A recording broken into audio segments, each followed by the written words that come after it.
So yeah, I collect headphones. Doing what we do, Okay. I have. Yeah. In the old shot, you used to be able to see the coat rack. I mean, one Uh-huh. of them's the VR headset, but then it was like headphones, headphones, headphones, headphones. Right. Yeah. Um, Yeah. Yeah. and yeah, I get those are fancy, but like this is just Yeah. stereo headphones, and these are probably the nicest pair of headphones that I own. And they have an Okay. analog jack. Yeah. These are the. It's a Steel Series Arctis Pro. I spent Hmm. like $300 on them, and they are really good. Yeah, like I said, they're 96 kilohertz, 24 bit. They're high res, but I just have some issues with them. Like the mic picks them up if they're too loud, and yeah, the surround on them isn't great. But Yeah, yeah, you said there's a fix for that. I don't know how the Dolby Atmos. I bought the plugin because they have it on the Xbox too, and so Okay. when I have little earplugs plugged in to the headphone jack, the Hmm. Dolby Atmos plugin for $15 is simulating surround sound, Okay. and Yeah. it works pretty well. I can hear things Okay. behind me. I can hear. Yeah. But Windows It, has a really weird place you have to go to in the old control panel to turn mhm. on that function. Once you Interesting. have the Okay. Dolby Atmos plugin, which you buy in the Microsoft Store, Yeah. and it just it shuts off every now and again. But Okay. I have it now Yeah. turned on for all of my headphones, and Okay. it works Cool. pretty well for $15. So you just get a I'm nice pair of definitely. stereo headphones. I mean, I like these. If I can fix these, I'd rather keep these because the sound quality is really great. I like these. Haven't you already It's just swapped yeah, them? like sorry, what? Haven't you already swapped them? Swap them. Yeah, you had them What do you repaired. mean? Yeah. That's. I think that was kind of my fault though. Kind of. I. So like they were plugged in, and I tried to leave my desk while they were still plugged in. I didn't take. I forgot to take them off, and it yanked, and it sort of yeah. It it kind of ruined the sound a little bit. It's well, Yeah. Well, completely they went Everything dead. should have MagSafe. You know, I Yeah. do that with the power adapter on my laptop all the time, Mhm. and it's not MagSafe, and the jack now is all weird and bent, and Okay. everything. I'm the same way. Everything should have Yeah. MagSafe, but Yeah. I mean, it is a really good headset. Like I really do like it. It's just, but yeah, I did have to get a replacement pair sent to me, which was okay. It was a pain in the ass, but like I don't know, yeah, I did. It was fine. I kind of collect headphones. By the way, hello everyone. Hi, Welcome to the podcast of the nerds. my name is Jack. I'm Ian. Um, Jack, so you know that my buddy, my doctor buddy, who I call about Oh yeah, doctor stuff. Have I talked about that on the podcast before? not on the podcast, but we talked about it quite recently. So freshman year of college, I noticed that. So I was 19 years old because I had a college misfire. I went to a school called L. Collins Commercial Art College, and weirdly, that didn't work out. Although you can't tell by a title, but sometimes you can tell by a title. Sometimes you can tell something by a title. And I think that school got closed down for being a pyramid scheme or something. But anyway, freshman year of college, I had 3 classes with one person, and he was this loud, gregarious, sat in the front row in every class. And I think it was a couple of days into the first week when I realized I had 3 classes with him. I just sat down next to him. I said, "Hey, I'm Ian. We have 3 classes together. We should be friends." And he was like, "Oh, okay." And that was 23 years ago, and we've been friends since then. See, that's how simple making a friend should Yeah, be, but yeah. it seldom is though. Well, yeah, yeah. And now, yeah, I mean, we had that shared. We had a lot in common. I mean, there were, or rather, very right up front, we had a lot in common. And I thought that just kind of going up to and and being that straightforward represented a sort of innocence that, you know, in 1999 could seem charming. But anyway, my friend Carl later, about halfway through school, decided he wanted to go to medical school and has since become a family doctor. Oh, yep. And I can't tell you how awesome it is to have...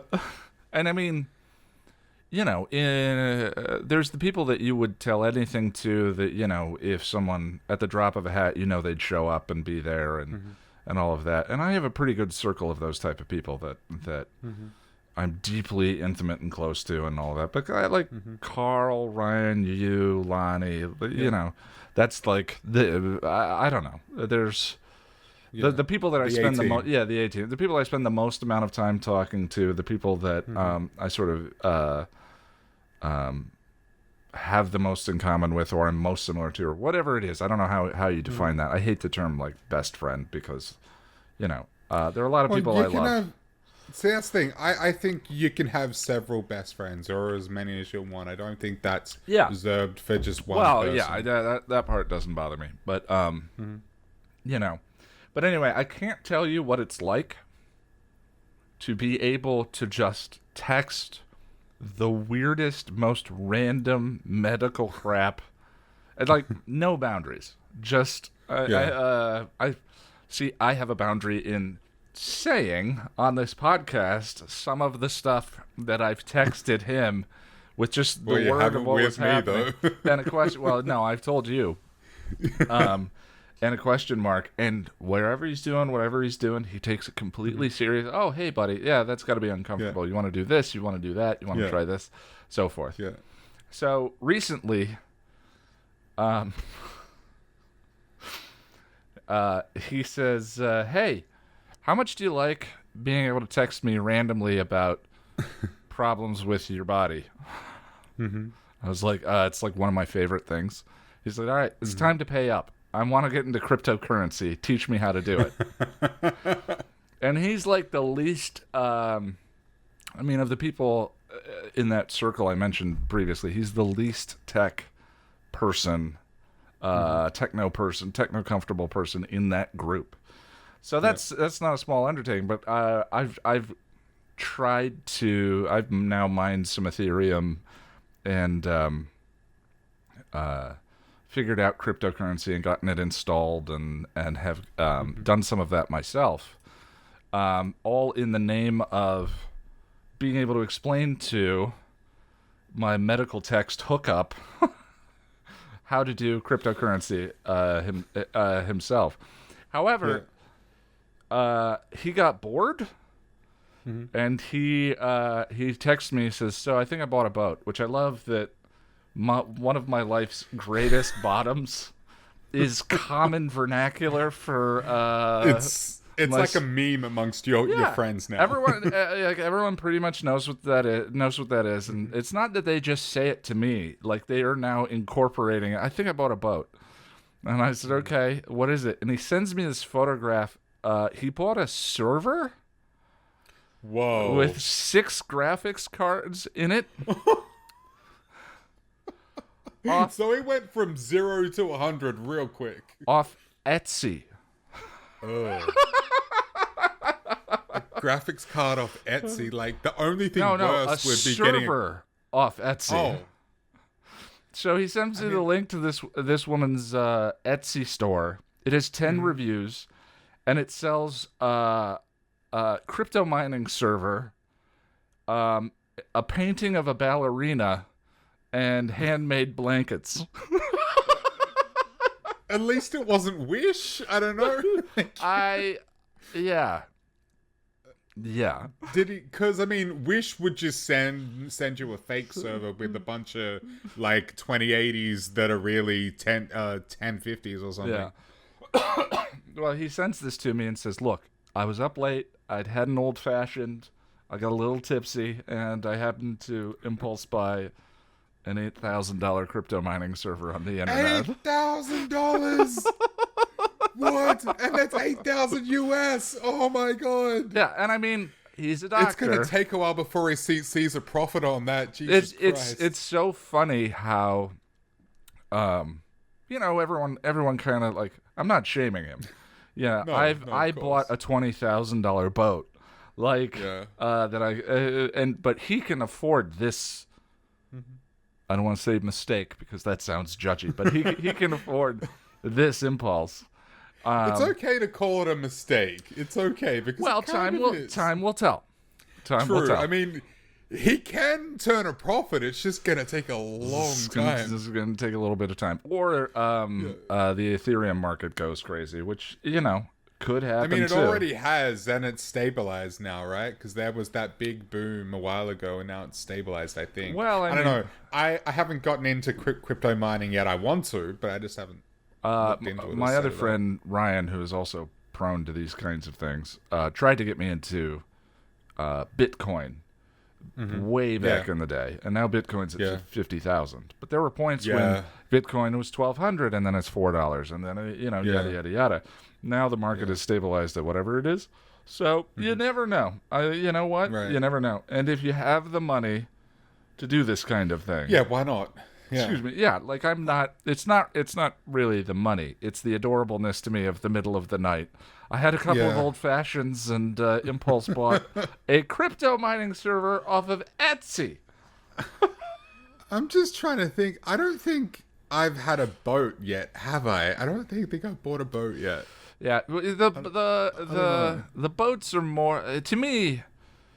A boat is not specifically about terrible financial decisions because everyone makes terrible. Anything. Yeah, everyone makes terrible financial decisions. To me, it's a terrible financial solution that is the wrong solution to a problem you don't know you have. Right. Yeah. Like whether that's extreme boredom or insecurity or an identity issue or whatever. For me, it was like I was deeply depressed and didn't know it. And was just trying to wipe the slate over and over again. But slate can't wipe the slate when you are the slate.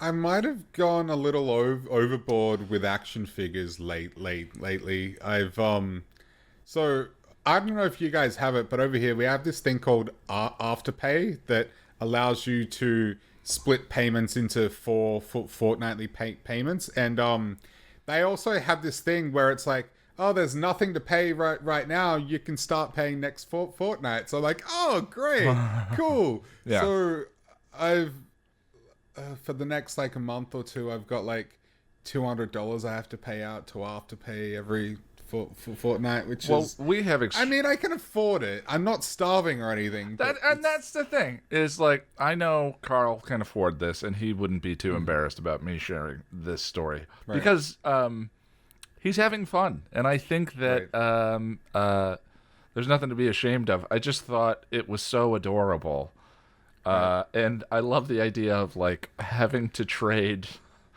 Explaining cryptocurrency to him so that I can keep texting him like, what's wrong with my toenail?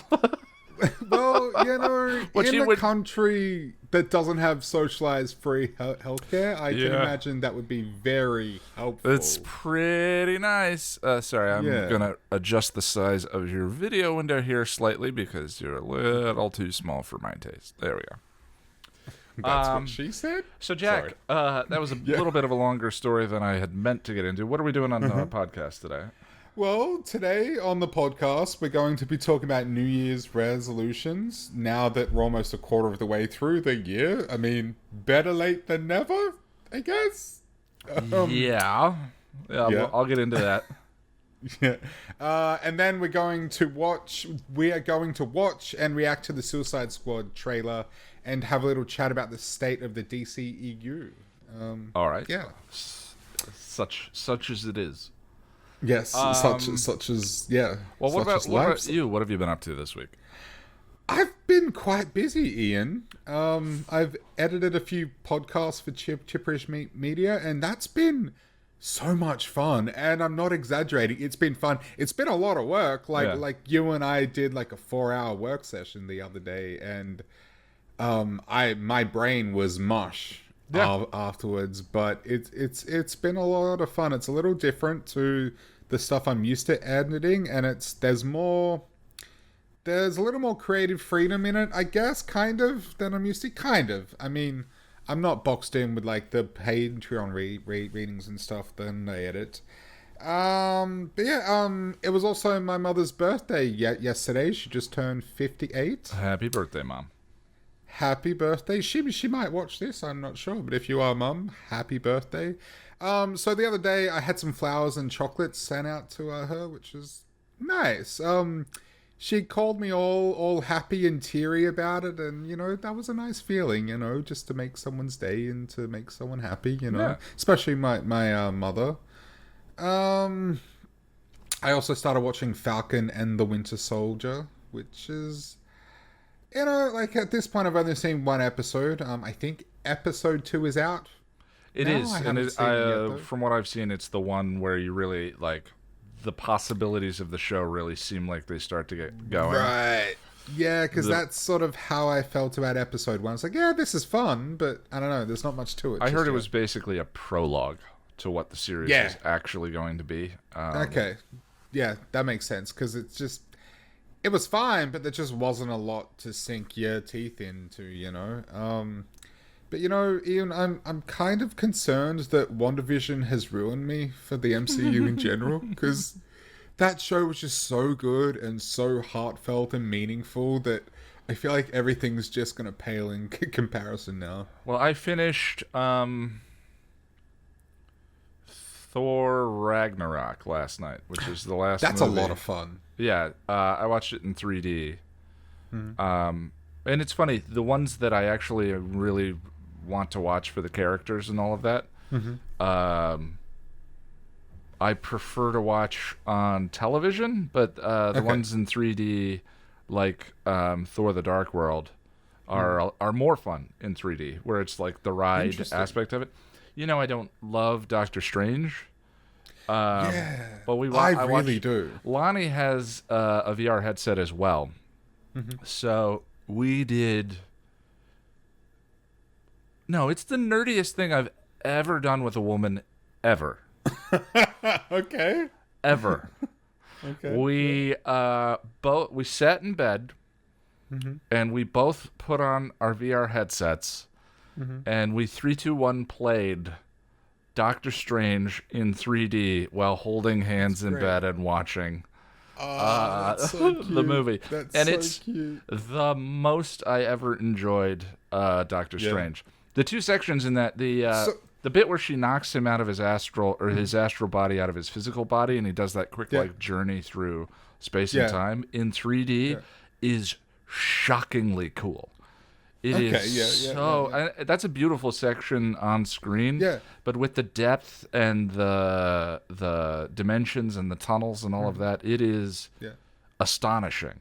Right. And then the bit with Dormammu at the end in 3D, where 3D movies have this have like a weird kind of, especially post converted 3D have this weird like tilt shift effect, where it looks like you're looking at a diorama. And it's funny, once I hit on that, I realized I used to love dioramas when I was a kid. There's something magic about looking inside a box at like that setting in there, like thinking about the world living inside of the box. And that thing, once I started thinking of 3D movies that way, I've kind of started to enjoy 3D movies more. Okay. Thinking of them as dioramas or whatever. But the tilt shift tiny, everything looks tiny effect actually worked really well for the Dormammu section at the end of that movie, because Doctor Strange is about an inch high and Dormammu is several stories. And that is heightened by the 3D, and all of the little cells connecting and all of that looked incredible. Okay. So I want to ask you though, did you find a new appreciation for the film, or no, you still don't like it? Well, Lonnie and I talked about it. She really likes Doctor Strange. I love it. Yeah. And we talked about. I'm worried that I actually made the movie worse for her, which is never what I want. I don't want that experience. I want, I want it. I want to have more fun. I don't want to make someone else have less fun. Right. Which is why I'm not gonna restart my problems with the movie. Because, well, here's the thing. I remember a while ago, you and I, this was actually quite a while ago now, you said one of the things you didn't like about it was there was no moment where Strange chooses to be a hero. I rewatched it, and that moment is in there, my friend. It is in there. I mean, I would have to think about it. Yeah. I just feel no emotional connection to him whatsoever. See, I do. Like, Right. being a disabled person, I related to that whole loss of function and, Well, that's something I talked about in the coffee video for Listening to Fear. And that's something I love, is when people come along and leave comments on Buffy videos that I didn't get anything out of and are like, well, because this something happened to me in my life, I really connected with Buffy in this episode or whatever. And it's like, great. I wish that I had that connection too. And I get it. And I've of had course. stuff like that. I'm sure I've had stuff like that as well, where there's just an experience in the movie that's so... I mean, Her is a good example, where the more I watch that movie, the more I realize, like, it's a beautiful film. It's really well designed. But it's the end of that movie, the explanation of relationships and love and all of that, that to me overwhelms my perspective on that film. It's so personally and emotionally resonant, and I've had that moment before that they're describing. But the more I watch that film, the more the rest of the film leaves me a little cold, which is ultimately why I decided not to review it, because I don't enjoy writing either dishonest reviews or reviews that are critical to the point that I don't think they're fun. I would prefer that, everyone else who has a good experience with that movie keeps it. You know what I mean? Gotta say, my heart's a little broken here. It's I'm that's- reading a book, Ian. It's like I'm reading a book. That part is still beautiful. That's the thing. I'm thinking about the film separated from the ending, and I mean, there is a lot I still enjoy. There is. It's just different. The ending to me is this rich, gut-wrenching, emotional experience. I totally agree that like the end elevates it, like whoosh. And the rest of it I is, still think there was a lot to. the rest of it is pretty good. Okay. I mean, but you and I, like you and I disagree. Well, kind of about "I Will Remember You," and that's sort of the same thing. But I agree more with you there that the rest of the episode is kind of so, and then the ending is. Whew. Well, I'll give you an example. Like Eternal Sunshine of the Spotless Mind, to me, is the film. end of Her stretched across the entire runtime of the film. Yeah. If I had to choose between the two films, it would be Eternal Sunshine for sure. Yeah, that is... Even though Joaquin Phoenix is my favorite actor. Which I get, he's spectacular. And I think Scarlett Johansson is wonderful in the film. She does an incredible job voice acting, but it just doesn't... That's fair. Doesn't connect with me. How do we get on that? I don't know, but Eternal Sunshine is a masterpiece from start to finish. It really is, every memory that they wander into in that story is resonant and emotional and connects with me and it's individually. Even just, it's intelligently constructed too, in that like it's clever and you don't really get the full picture until the end. And I don't know, I just love the way it's done. I think it's really, really well made. Yeah.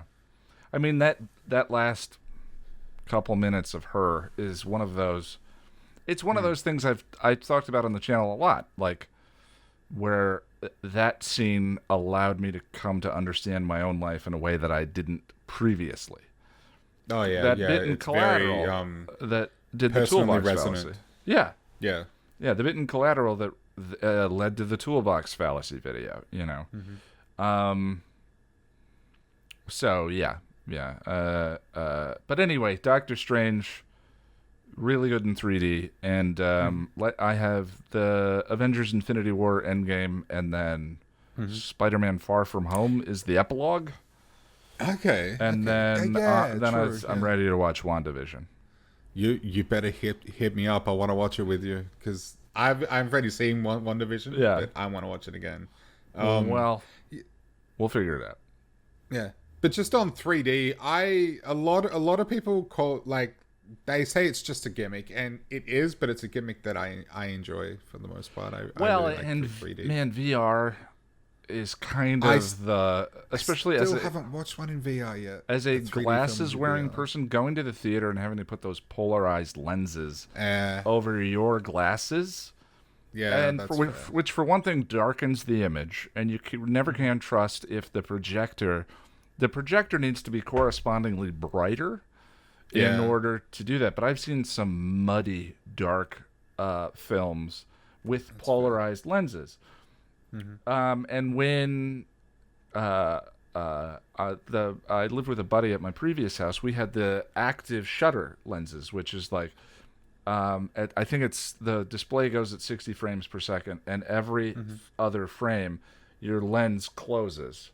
So Oh, wow, okay. you see the whole left side of the stereoscopic pair, and then the whole right side, and then the whole left side, and the whole right side. Wow. But because the shutters on the lenses are keeping in sync, your brain thinks you're seeing a three-dimensional image on the screen itself.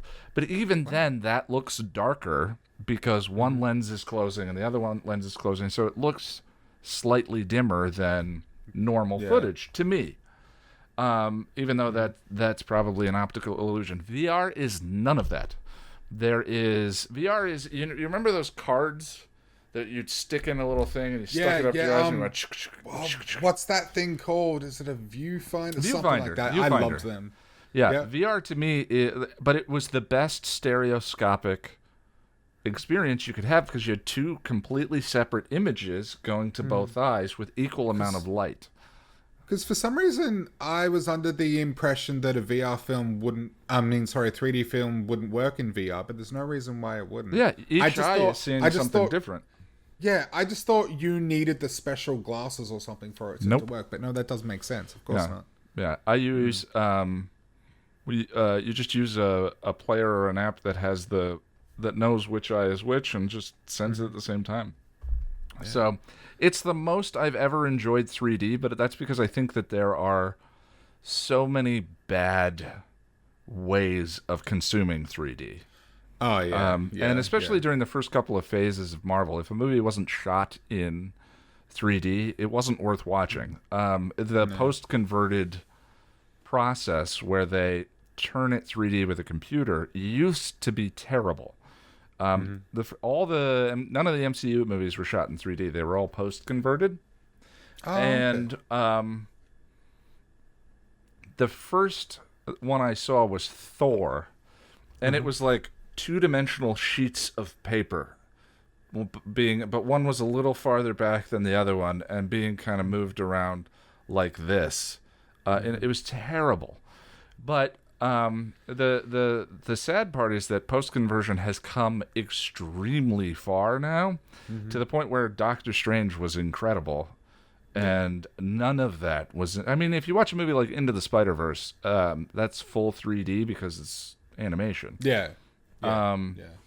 But Doctor Strange was not shot in 3D, but it's beautiful in the conversion. Yeah, I can imagine it would be. Yeah. So I've been surprised how much I've enjoyed it. 3D is still going to just die off. And then it'll be back in 20 years in a different form.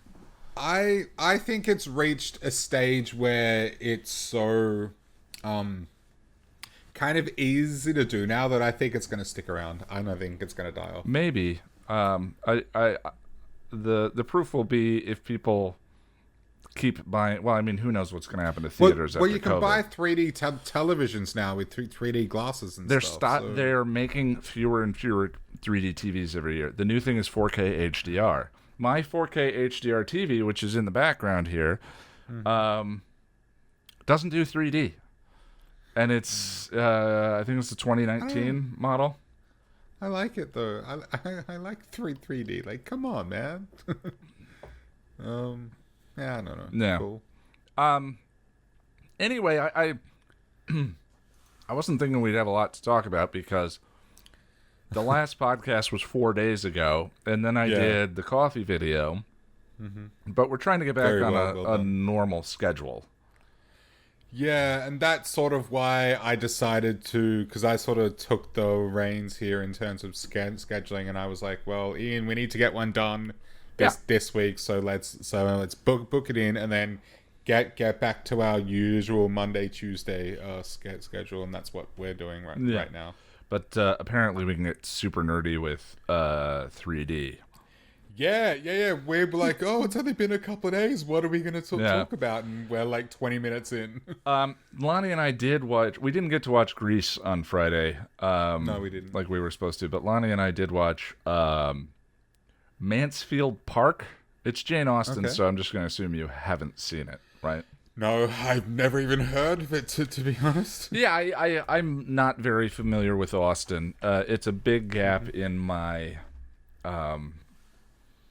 repertoire, I think. You know, like Kurosawa and Dickens and all of that. Yeah. Like, there's those big, in film and movies and television, there's this big placeholders that you're like, yeah, I never really got into Austen. So you and Lonnie and I watched Pride and Prejudice, the miniseries, Yeah. like 7 months ago. Yeah, it was a while ago. Yeah. It was a long while ago. What did you think of it? You can be honest. She's listening. Lonnie, I love you, but I don't know. I found it a little painful. A little slow. Slow, and I just couldn't really find anything to really like about it all that much. Yeah. I mean, it's just not in my wheelhouse at all. I guess some of the performances were good for what they were. It's just not my thing. Yeah. So, so far, my impression of Austen is that Pride and Prejudice is going to be the template for what most of the stories are about. Mm-hmm. Right? And watching Mansfield Park last night, that was kind of playing out. 1800s high society date movies, essentially. Okay. And they're a lot of times from the perspective of, like, this is what a woman's role in society is, unfairly or fairly. Times and like they are. I suppose they're progressive within the frame. Like we talk about how progressivism is a sliding scale. I would imagine that Austen's stories were extremely progressive for the time, right? Because they at least to even comment that there's an issue with these things at the time might have been I don't know anything. I'm talking out of my behind, which I do quite often. But anyway, so I want to read you the summary of Mansfield Park.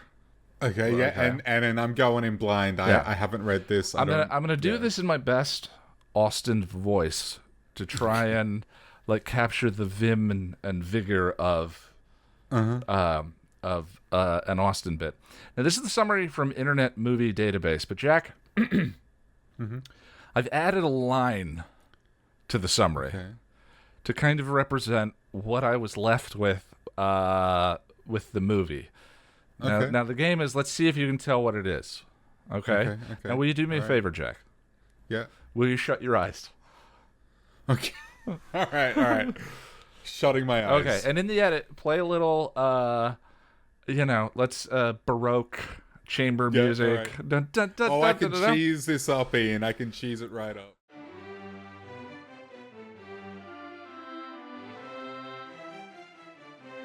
At 10 years old, Fanny Price, a poor relation, goes to live at Mansfield Park, the estate of her aunt's husband, Sir Thomas. Clever, studious, and a writer with an ironic imagination and fine moral compass, she becomes especially close to Edmund, Thomas's younger son. Fanny is soon possessed of a beauty as well as a keen mind and comes to the attention of a neighbor, Henry Crawford.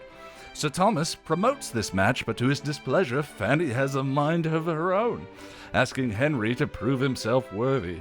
As Edmund courts Henry's sister, and after Fanny finds a book of graphic illustrations depicting horrifying racial atrocities in the New World, including the father figure Sir Thomas raping a slave, Fanny must assess Henry's character and assert her heart as well as her wit. That escalated quickly. I kind of think that exercise captures. I'm gonna assume that it's the finds a book of graphic illustrations depicting horrifying racial atrocities. No, wait a second. Now let's recontextualize that this. That went from 0 to 100 real quick, and man. And it does in the movie. Okay. So, in case you missed it, and to give it its proper due, there's a point in the movie where Fanny finds a book that the older brother has drawn of graphic illustrations depicting horrifying racial atrocities in the New World, including the father figure, Sir Thomas, raping a slave. And this is in a Jane Austen, like, horror. And wait, so does the story do anything with it? No. What? So, in the scene, Sir Thomas comes over, like, the music, it's played as horrifying. So there's a, like, the music gets very dark, and they, cut frames and play it in slow motion. And Sir Thomas, the father figure, comes around right as she's on the page that is a picture of him. And he says, my son is very ill, because his son drew the pictures. His son has been depressed the whole movie. And the insinuation is that his son can't handle the moral burden of the things he saw his father do with his slavery business in New Ghana or wherever it was. Yeah. And there's, like, people hanging on hooks and people tied to crosses. Like, when talking about graphic depictions, like... You sure this wasn't Hostel or something? It felt like it did not, like, and there, I mean, it's old, it's that particular kind of illustration, but it's that old pen and ink, or quill and ink kind of illustration. And the father tears the book away, burns the book, and then the next scene between the two of them, he compliments her and says she has a strong voice. And then the whole plot returns to her dating exploits and who's going to marry who.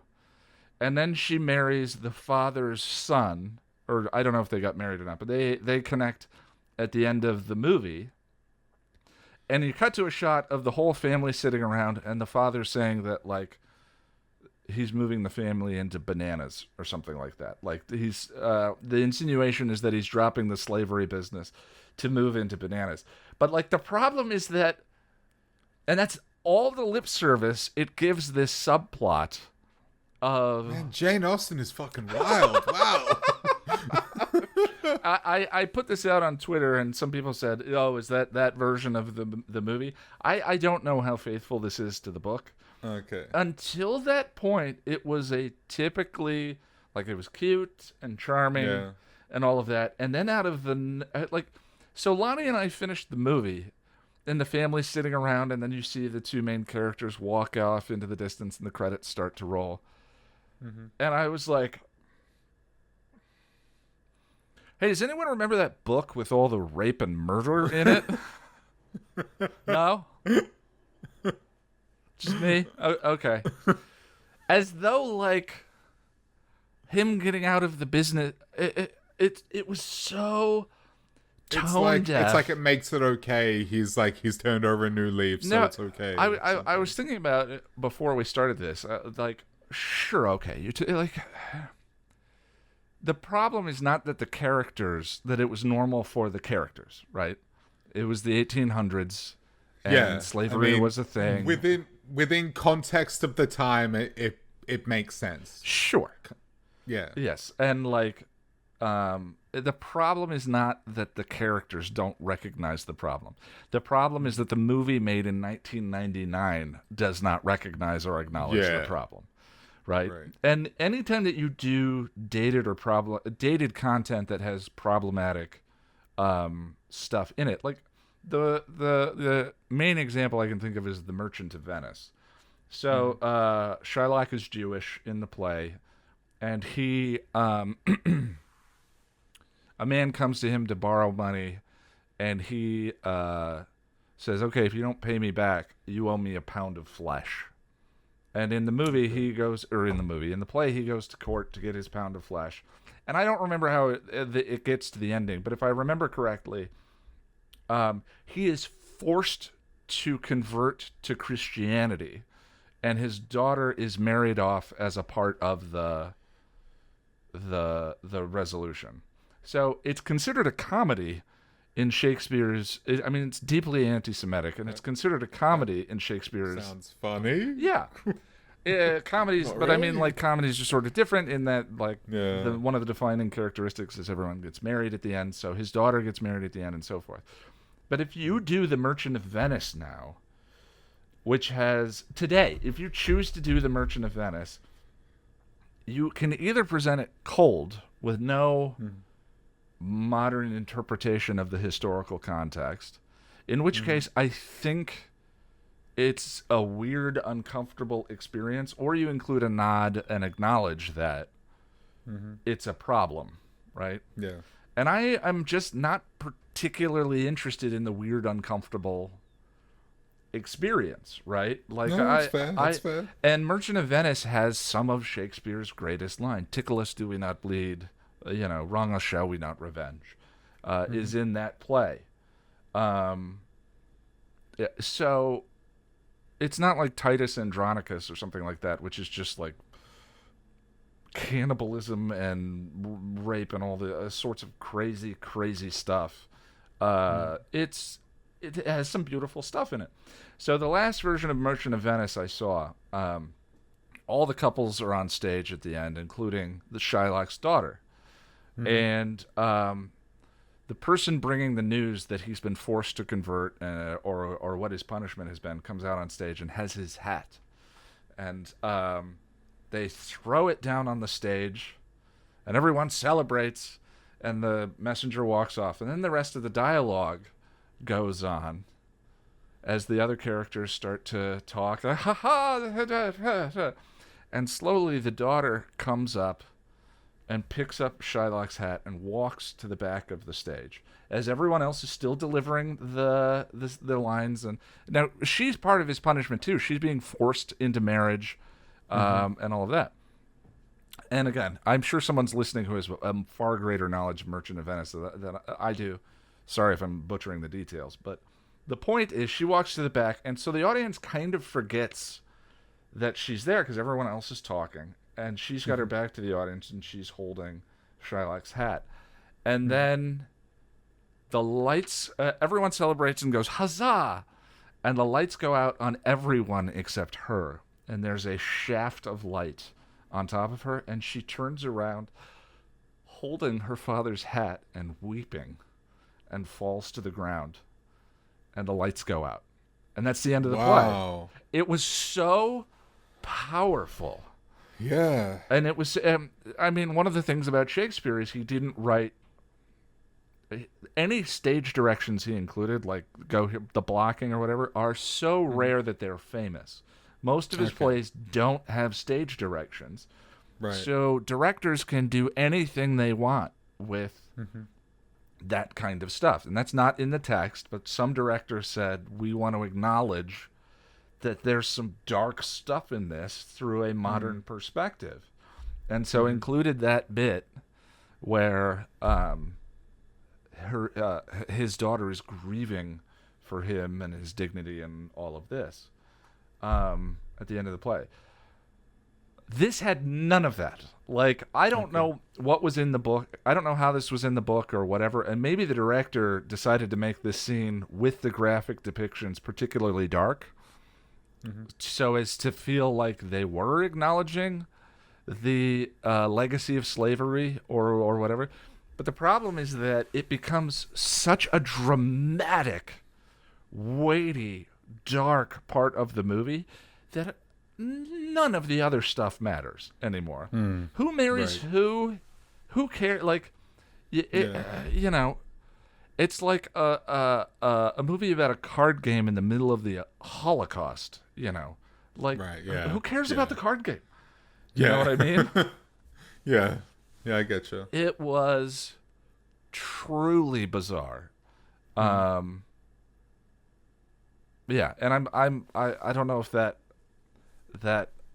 performance that I did was in bad taste. But I kind of feel like it duplicated it was the simplest way of duplicating the experience Right. of seeing a light, pithy Jane Austen story with that in the middle of it. Mm-hmm. And it's funny, even watching Pride and Prejudice, while we were watching it, I was like, these people are so rich and entitled. Yeah. Like, I kind of feel I like got that. this drama is all imposed by, I want to hear a servant walked in, and I was instantly more interested in that person's story Yeah. than any of this other stuff. Yeah, that was all going the on. status and wealth and all of that stuff. Yeah. And also got this vibe of like, I don't know, what's his name? Mr. Darcy? Like, Yeah. Colin even at Firth the in end, middle. like I still didn't like him. Yeah. I still didn't like him. Like Yeah. I feel like the story was trying to say to me, hey, well, he's a good guy now and everything's okay. It's like, no, he's still a dickhead. Like, I don't like it. Yeah. It was just so weird. And I went and read Ebert's review after of Mansfield Park to see if anyone mentioned the thing that happens and no one, atrocities. Nothing. Yeah, it's a weird thing to just sort of skim over and forget about. So bizarre. And I get cultural context, but if you're going to include that in the film and you want me to still care about Fanny Price as opposed to the human wreckage that this man has left in his path, that didn't do it. Right. Yeah. Yeah. Well. Anyway, all right. So Jack, at the break, when we went into break at the end of the year, we talked about setting up a conversation about New Year's resolutions. Yeah, and it just didn't happen. Well, life happened. You ended up quarantined in Sydney without any tech. Yeah. Yeah, that was fun. And I didn't realize that a 2-week visit to New York State would turn into me moving in with my super smart and sexy lady friend, who was it was a total life change, relocation, all of that. And for me being in this new place, the priority for my sanity is getting back to work on the episode guide. Yeah. But Listening to Fear is done. The coffee chat video for last week is up. And Jack, today I did something awful. What did you do? I worked out. Oh. Essentially for the first time in 3 months. And you know what it felt like? Yeah. It felt I bet it didn't feel good. It felt like I hadn't worked out in 3 months. I feel you, man. I feel stiffness in my back, neck, shoulders. Anyway, so I was thinking now that things have stabilized, we could return to the resolutions thing. Yeah. Yeah, I mean, I've been slacking off on the working out thing too. It's something that I desperately need to get back into. I've been having monthly sessions with the physio throughout most of last year, and it's been really helpful just in terms of getting set up with an exercise routine. But somewhere towards the end of the year, I just kind of fell off the wagon, and I gave myself the bullshit excuse of, oh, it's Christmas and I'm taking a break, and well, here we are almost at the end of March and I've done nothing. Yeah. So it sounds like it's good for this is a good time for the both of us. You're cranking on the work. Channel's back where I think this makes it official. The podcast is back. Yes, official. And hopefully regular. We've had our creative fiber. Yes. Creative. That's a great... So we're taking dumps? Is that what this is? We've pooped Creative out another dumps. podcast and we're ready to go. Yeah. We've cleared our bowels, our creative bowels. Yeah, so I know it's weird. This metaphor has to stop. I was a little creatively constipated. I know it's weird that we're 3 months late, but I kind of find that an interesting idea. The first quarter is over. The initial rush of post-holiday delirium is long past. why not stop and take stock of the direction the year is going? Sure. So, Jack, what's your history with New Year's resolutions? Kind of philosophically, where do you fall with them? Historically, have you ever written them for school or? No, look, philosophically, I think it is a great idea. It's a good thing. People find it helpful. Historically speaking, for me, look, this is an interesting yet oddly kind of confronting topic for me. Why confronting? Only because I've never really been a New Year's resolutions kind of guy. I mean, I've had vague like, oh, I'm gonna do this year, but I've never actually written out and been like, no, this is actually something I'm going to strive for. And I suppose it's the fear of failure in me that sort of finds it confronting, because it's like saying it now, well not now, but upcoming on the podcast. I mean, it's the accountability thing, and it's like, if I fail, that's interesting, right? Fail. Like, so yeah, exactly. Like, no one listening is gonna be like, God damn it, Jack. Well, and I had the same thing. Every time eventually I'll do a video on procrastination, which I think will be the natural follow-up to the toolbox fallacy. I journal every morning, or almost every morning, and a lot of my journal entries are concerned with if I'm in a state of procrastination or whatever it is. And whenever I get to the root of whatever it is, it's some fear, Yeah. Every single video absolutely. that gets reset, every single video I'm like, I don't think I have very much to say about the trials, and it might be a little negative about this part, and people really don't like it when I'm negative, and and so, like, but because I never acknowledge that I'm doing that in my head, it just sort of festers, and so I start dragging my feet, and I start not doing things, and then I start playing a video game, whatever, and it's a couple of days later, and I haven't gotten started.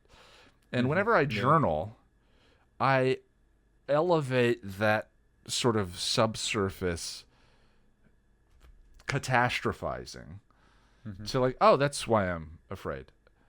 But once it's elevated, it's like, yeah, any of those things could be true, and none of them are a reason to not try to write the best damn review of the trial I've written, And it's like, I got done with listening to fear. I experienced that same kind of thing, especially after a long break. The sort of fear fester takes hold again, and it but once it was done, I was like, I made the best version of Passion of the Nerds episode guide that I probably could have made for that episode of the show. Yeah, and look, like, you've been doing this for so long now, and it's like the same thing happens every time. So maybe this is just part of the process, Sure. the jitters and the nerves and all that. But in terms of like just getting started, when I'm engaged in that fear of failure, like it's not doing the work.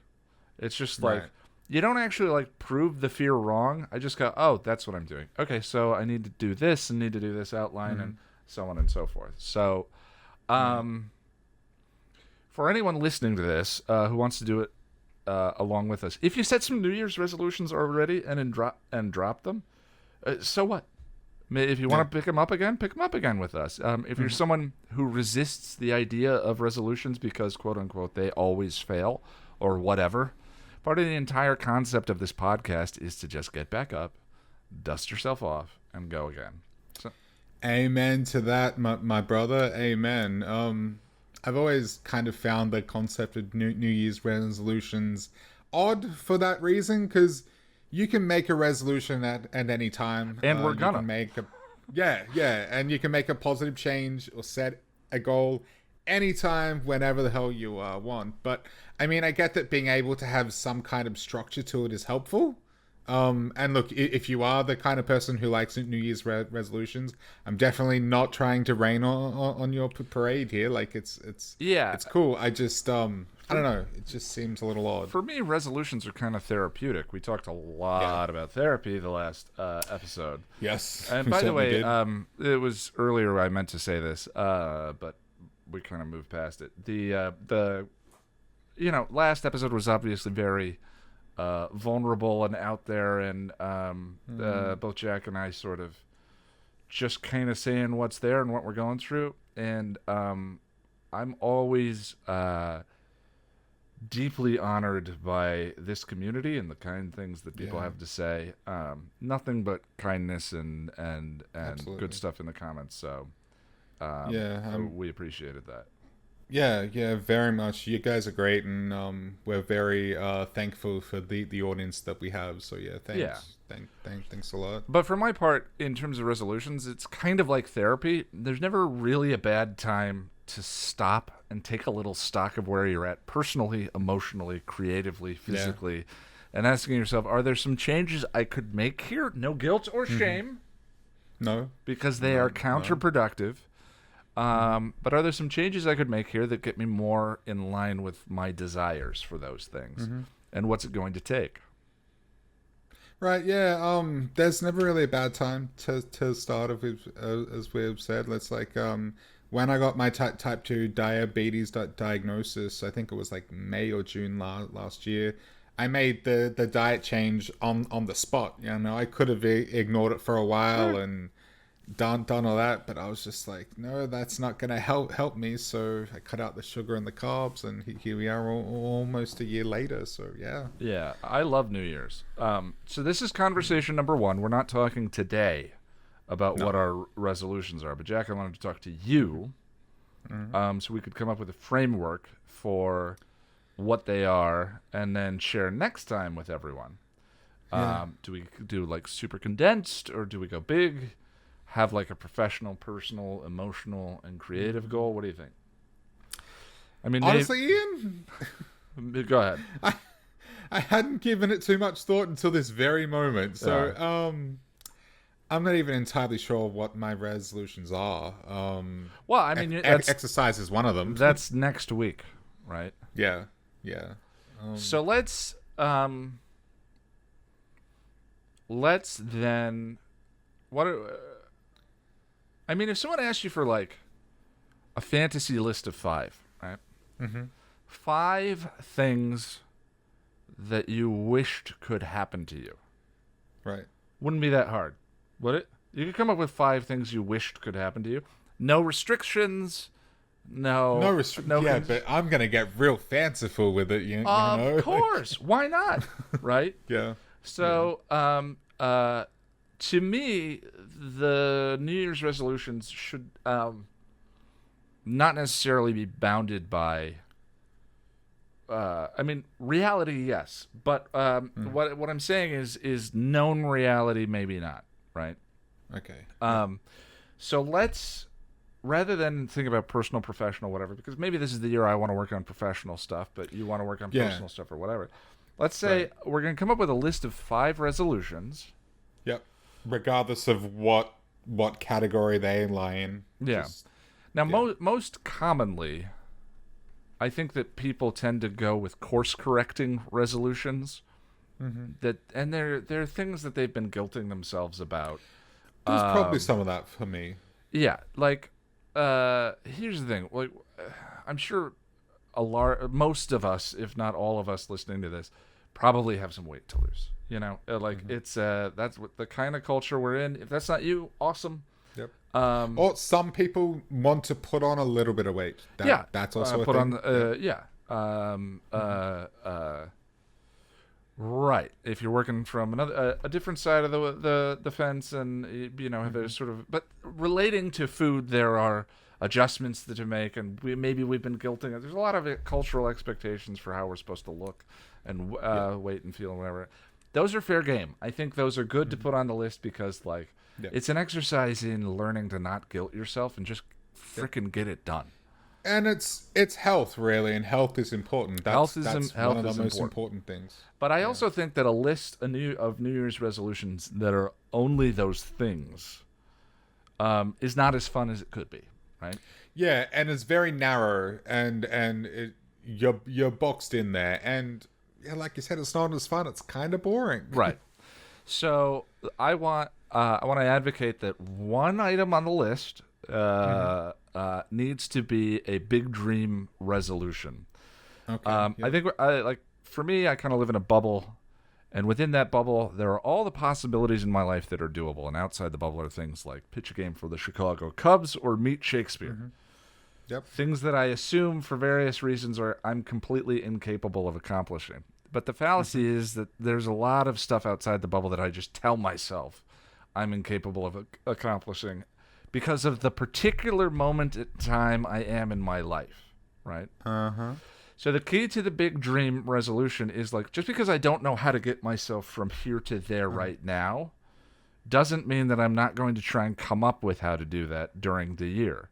Whether it's skydive naked or deep sea dive or whatever it is. And if you're listening to that and you're thinking, well, I don't have the money, or you're doing the thing I'm saying don't do, it doesn't matter. Yeah. Like, these are dream goals, and failure is irrelevant to the whole thing. It sounds like you're referring to a fallacy, a toolbox fallacy.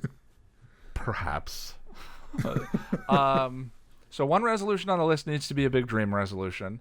Something that we have no idea how to make happen, how to get past the blocks, financial, whatever. Now, as an example, my big dream resolution last year was to write a novel.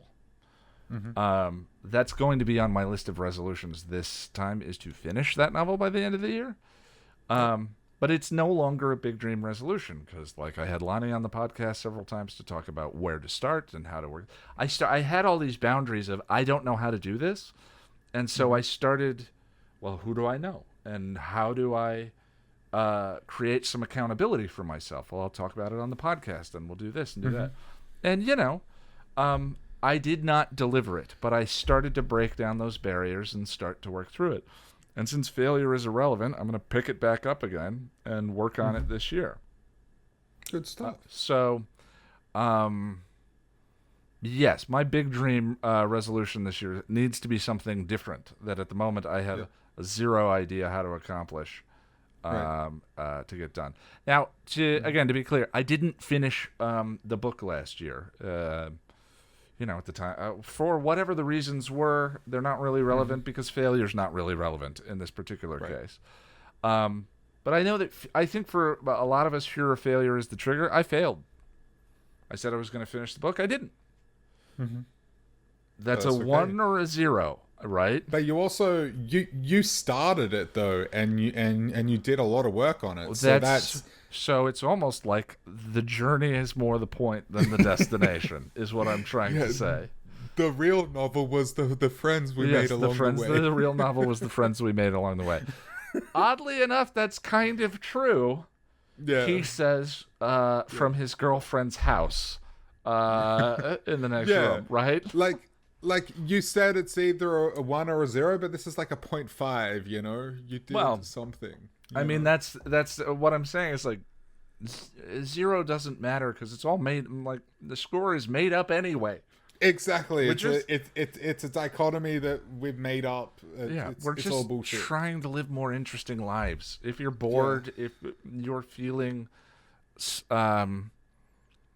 like you need to break out in certain ways, if you've been feeling like life is sort of repetitive or whatever, like this couldn't be why. Like, shatter the bubble. Or at least pierce through it and see what's on the other side, It doesn't matter. It's just life is all I'm saying. Absolutely. Yeah. I feel like making my own content is my big dream goal for this year, but part of me feels like that's not big enough, but I think it is. Well, that's kind of because you've been good enough to do that on your own for a long time, but you're starting to accept that you're good enough to do that on your own. Oh, wow. Yeah. Wow. Okay. I just had in a moment. Yeah. No, you're spot on. I've been talking about it for literally years, and I have ideas for like half a dozen videos, and god damn it, I just feel like what am I waiting for? I have all the tools for the most part. I have the know-how, so I need to just do it. So maybe that's why I'm thinking that, oh, it's not big enough, because I think I it should, know what to do. you decide. I think it should definitely be on your list. But I'm saying also that's a Yeah. great example of 2 years ago that would have been a big dream goal, because Yeah. you would have been Yeah. like, I don't know how to do this. Like, this sounds ridiculous. Why put something on the list that I know I'm going to fail at? Right? And yet, I would say 2 years ago, you were already capable of doing that stuff and breaking down. You've been doing the process that I'm describing naturally anyway, which is breaking down the barriers between you and accomplishing the goal. You've been learning, you've been doing lots of editing, and so forth. I think, actually, just thinking about it now, I think the reason why it doesn't seem big enough, even though it is because I'm making content that's getting published on the internet all the time. Yeah.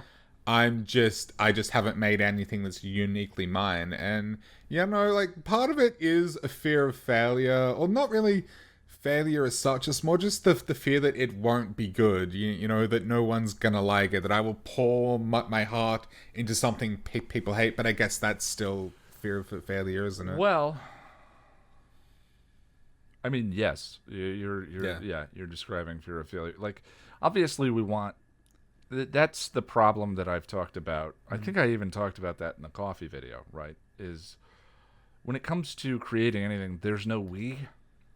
I mean, unless you're on a crew or you're making a movie or whatever. Like, in terms of the work, I want to make content for myself. Like, the end goal won't be to impress people or to... Yeah, that's the way I manage that fear. Is like, I have no control over other people's reactions. Yeah.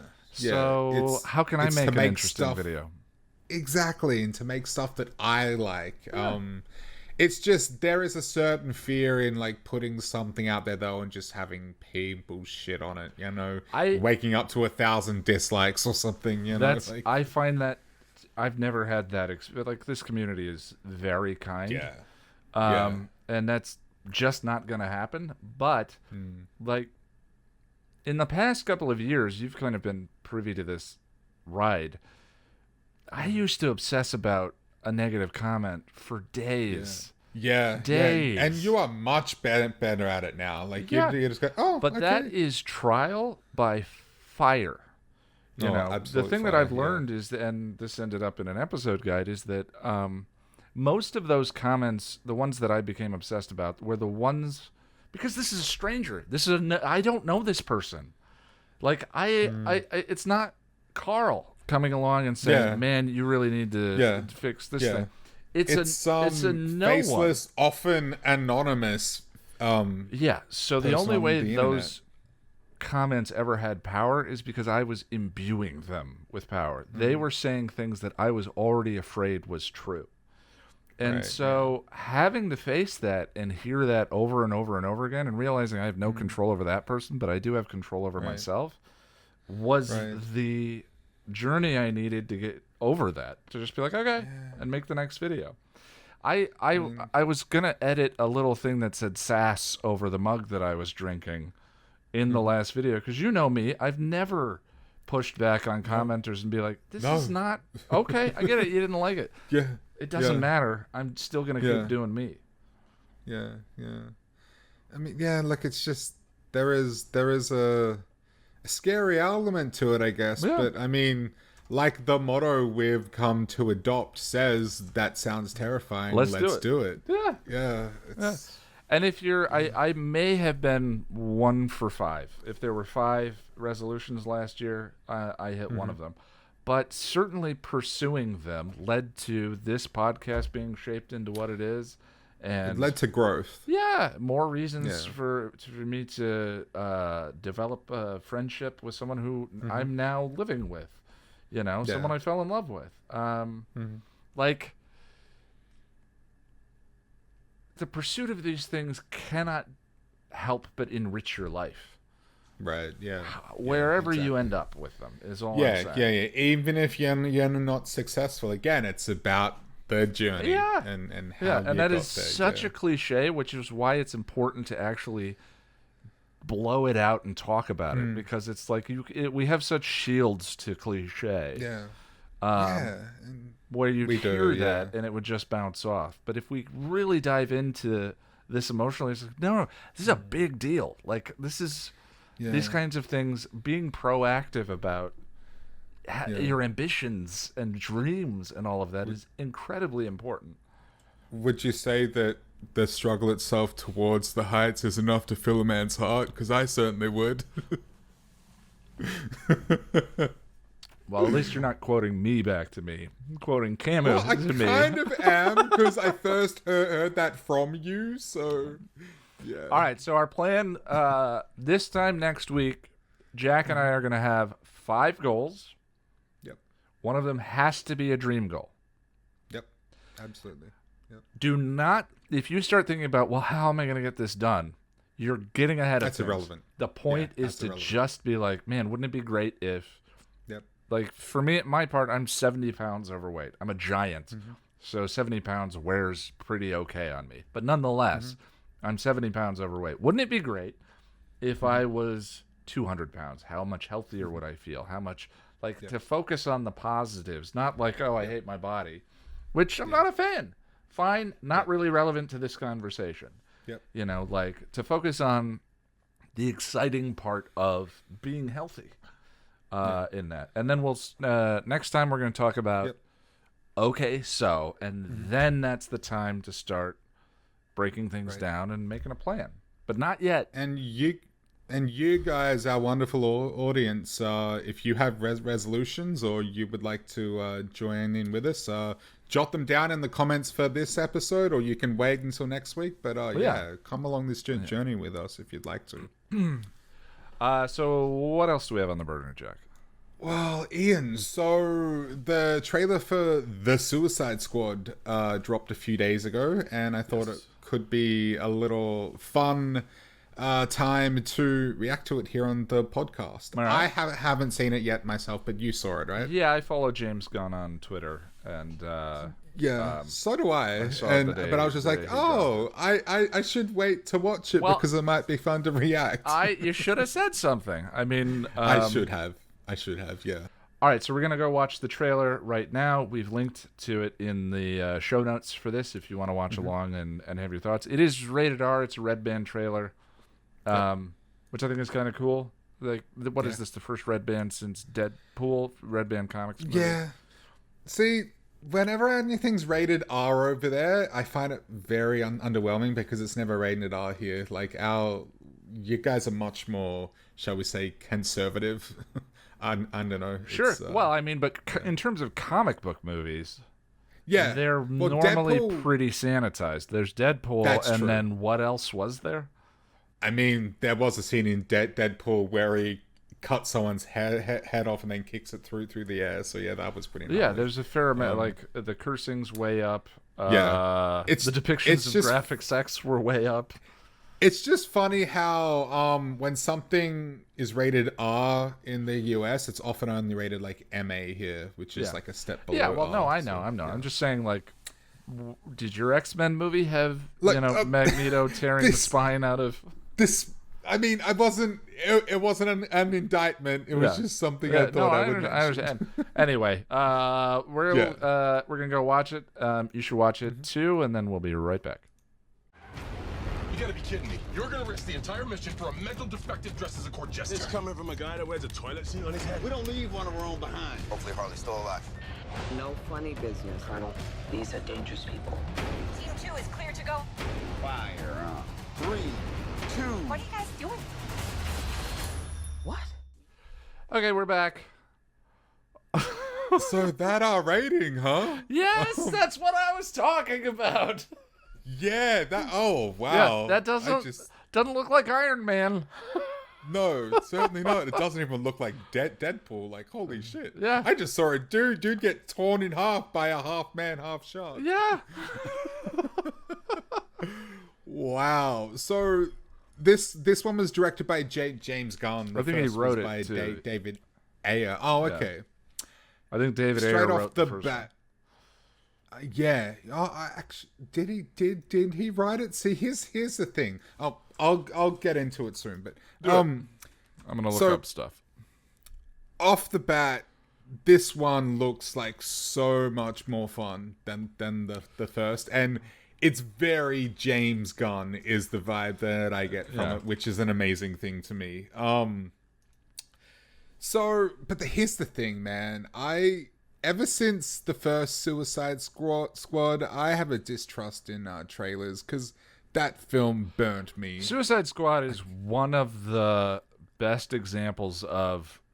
I mean, I think it would be interesting to. I wouldn't have a good enough memory to do it, but oh, Nathan Fillion is in this new one. Oh wow. The largest gulf between quality of trailer and the final product that was delivered. Yeah. I did not see Suicide Squad, but that movie had great trailers. It was an amazing trailer. It really was. And it made the film look so amazing. And I mean, the thing that really bugged me about it in the end was that the trailer showed scenes that weren't in the film at all. It just weren't there. Which is not totally unusual, but still, I find that a lot. I mean, a trailer is a trailer's supposed to sell you on the movie, so it follows that it's going to be there, unless trailers have their own language of cliche too, like the Inception sound, blah, all of that. But still, it's the gulf between the movie that I saw and what I saw in the trailer. I hear that Suicide Squad, the David Ayer one, is one of the largest gulfs that exists. Look, I would argue that yes, a trailer works as an advertisement and it's going to be hyping it up and whatnot, but I feel like a trailer, at the very least, should show you the tone of the film. And it just, for the first Suicide Squad film, the trailer just didn't have the same tone at all. It showed a more upbeat film. So here's the thing. I was really psyched for it. I was so freaking excited. I went to the midnight screening at IMAX. That's how excited I was. And then what came after that was like a week of cognitive dissonance. I came out and I'm like, that was okay. It was I've okay. had that experience before. As the days went by, I'm like, it really wasn't that good. But here's the thing. Look.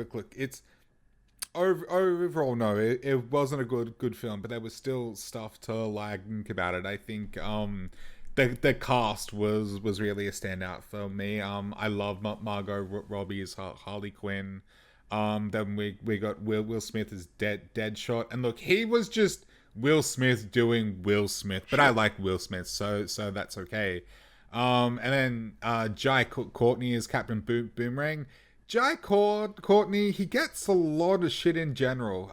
People say he is a terrible actor, but I've never really disliked him in anything I've seen. I've disliked films he has done because he played Kyle Reese in Terminator Genesis. He was so boring in that movie. I mean, to be fair, I didn't necessarily. It's not his fault. I think I hated the film more than I hated him in it. But absolutely. That's a different story. But that made me angry because it completely shit on. Whatever, it's fine. We're not here to talk about the Terminator Genesis. But then, of course, we have what I think is the most contentious casting, and that is Jared Leto's Joker. And Ian, I'm gonna say it. I'm gonna say it. I don't think it was that bad. I really don't. And so many people hate him in that film, and I don't get it. I think we didn't really get enough of the Joker in that film to really make a fair and proper critique. But for what we saw, I thought it was pretty decent. I liked it, but I think part of the problem is we had the late great Heath Ledger's Joker in the Dark Knight, and I think that portrayal set a really high bar for that character, and so maybe people are a little a little spoiled, I guess, for the Joker because of that. I don't know. Well, I mean, Nolan's also was, I think, the first grounded take in terms of R-rated. I can't remember if Deadpool came first or Watchmen came first. I actually enjoyed Watchmen. It was Watchmen. I haven't seen it, but I'm pretty sure it was. I think Watchmen was the first R-rated superhero movie, major Well, I mean, studio R-rated. Technically, it was Blade, but that was a long time. That ago was now, yeah, so- that's true. No, yeah. Blade doesn't get the credit and the love that it deserves. Exactly. Because most people treat it as a vampire movie and not a superhero movie. Right. I didn't know until recently, terms really, of- well, the last couple of years. Yeah, well, and he's coming back to the MCU. Yeah, I've which heard, is I think crazy. really cool. Yeah. But in terms of the R-rated movement, there's some story. Like, I think Watchmen is really interesting. I haven't seen it. I'm going to use the word. I'm going to use the word, and the more I use it, the more I hear it, the more I'm starting to hate it. But there were things about Watchmen, the movie, that I found problematic. Okay. But Yeah. overall, I thought it was a great execution of a comic that I read when I was a kid, that kind of changed my whole universe about what comics were capable of as stories. And I even enjoyed the changes that they made to the end of that. But that movie didn't do too well. And then Deadpool came along, and I was like, oh, well, maybe. I think obviously this movie owes way more to Deadpool than it does. The whole man being torn in two. Yeah. And In terms of what around is the time allowed of to show on Deadpool- screen, I don't think he's ripping off Deadpool. Yeah. I'm just saying, Yeah. the violence is I think- shocking. It's a big deal. Yeah, I remember at the time when Deadpool came out, there was this concern that just like box office take concerns, like making a comic book movie so therefore restricting who can go and see it. And it paid off. So I think because of that, it's sort of it's paved the way for more R-rated comic book films. I think that's the first thing I'm left with watching that trailer is, and I think the trailer is self-aware of it, of course. Yep. The level of violence that you see on screen. What's interesting is a lot of times when you watch a movie trailer, if there's blood in the movie trailer, they desaturate the blood. Oh, okay. So the blood looks like oil, and then you see the movie later. It's a weird American thing. I don't know why it is, but a lot of times blood will be desaturated to black in movie trailers. And Harley's nose blood in the opening of that trailer is black. Is it? Okay, yeah. I didn't realize that. It looks to me like they've processed it for... And maybe it's because that shot is going to be included in the non-red band version of the movie trailer. Right. Okay. And so they just did their due diligence early and desaturated her nose blood in a trailer that has men being ripped in half.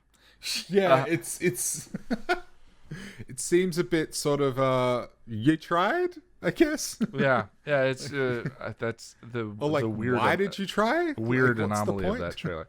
All right, so are you excited for it? After seeing that, yes, but I'm still cautiously optimistic. Look, here's the thing. So let's talk about the first one again for a second. Directed by David Ayer.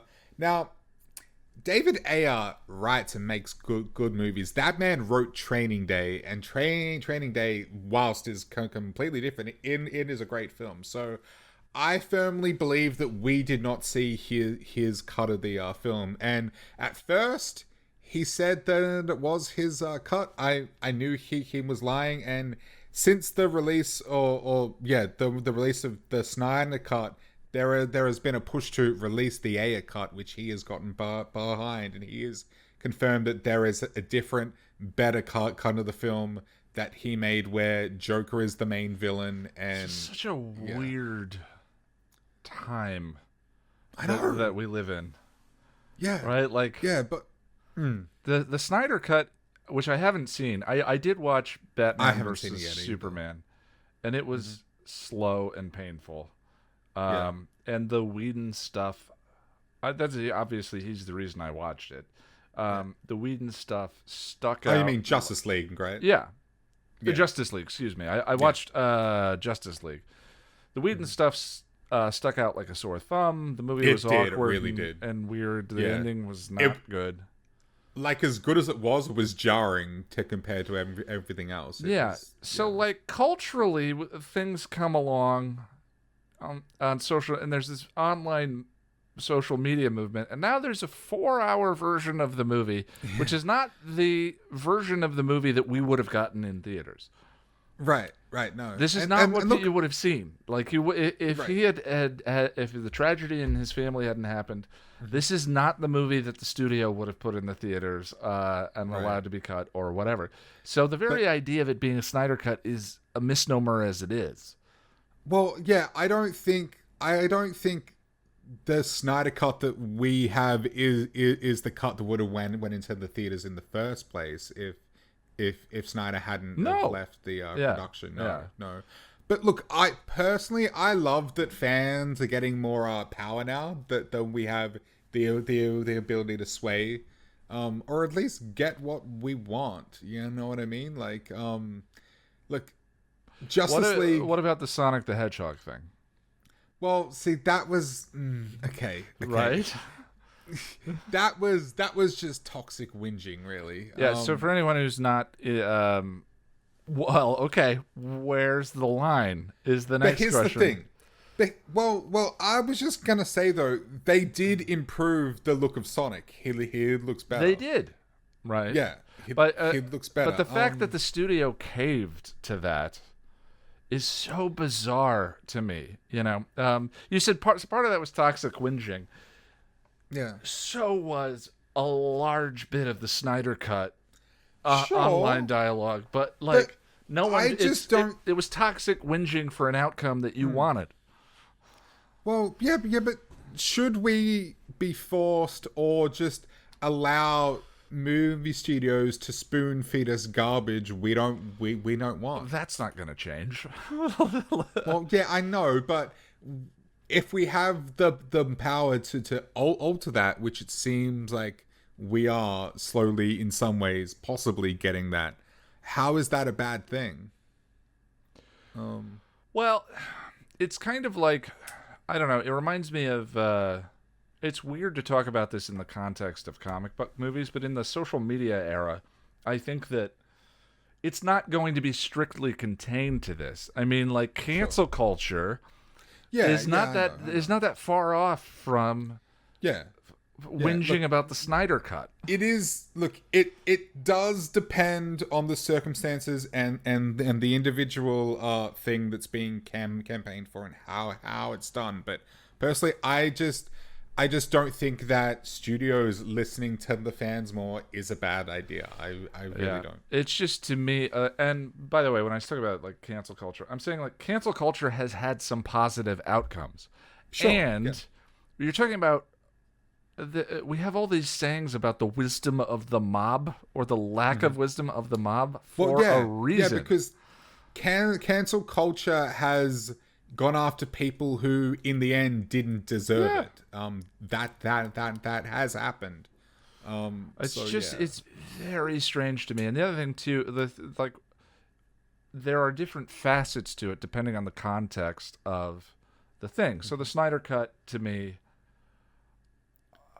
I mean, the thing I always felt was, didn't these people see Batman versus Superman or Man Well, of that's the Steel? thing too.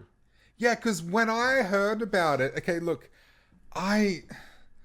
Zack Snyder is a great cinematographer. I'll give him that. Yeah, but he's terrific visually. I don't like his storytelling. I just don't. So when I heard that they were releasing the Snyder Cut, one, I was stunned. I was like, you know that Jeff Goldblum meme from Jurassic Park? You did it, you crazy son of a bitch. You did it. That was me. The chance But the then I reason was that, like- that we could doesn't necessarily mean that we should. Exactly. exactly though, Yeah. right? Yeah. I didn't think of that. Both of those memes apply here because that's essentially what I'm saying now. It's like, okay, so they released their Snyder Cut, but that doesn't mean it's gonna be any good, right? Yeah, I'm comparing all of these because to me they are all similar. There you are. You came back. To me, they are all similar representations of the same mechanism of power that social media has. And sure, there are positive payoffs from time to time. I think. Yeah, and I'm not denying I think especially that it can be awful and ugly. I don't deny that at all. Yeah, I always speak too broadly. I know some people enjoyed Batman versus Superman. Some people enjoyed Man of Steel. Those people, I'm sure, are overjoyed that they got to get the Snyder Cut. And I've heard from people who Some people have loved it. Yeah, I've heard from some people it's terrific and the best of those three movies. But I'm just saying it's bizarre to me.